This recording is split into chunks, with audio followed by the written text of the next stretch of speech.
In the Senate Armed Services Committee, apparently Mark Milley said that our leaving was a strategic mistake. I mean, the idea that the military leaders would be against a pullout from a war is not in any way remotely surprising. What happened to Commander-in-Chief Biden? I don't know. It's weird that you're publicly saying this. It really seems inappropriate. Like, the idea that like I'm going to present.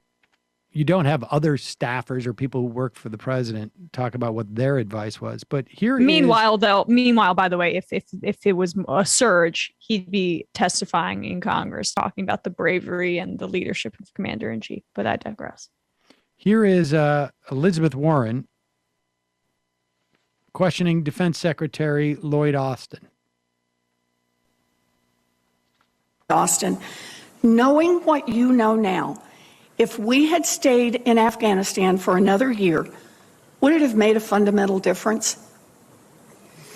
Again, it depends on what size you remain in at and what your objectives are.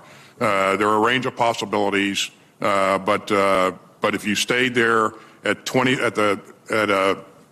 a force posture of 2,500, certainly you'd be in a fight with the Taliban, and you'd have to reinforce. So re-engage. Yeah, right. Is staying there. The option was you put in more troops and you just keep doing what we've been doing and hope that the next 20 years are going to bring about a different result than the past 20 years, or you get out. Those are the two options. Yeah, if your objectives are like to move up the ranks in the military and continue getting promotions, you would want the occupation to continue. So I think that should be thought of when generals are asked and other people are asked what they think. Maybe we should hear about like the grunts thing. Folks, there's more of what you've just saw where that came from. That's if you hit the subscribe and like button. Thank you. Really, thank you.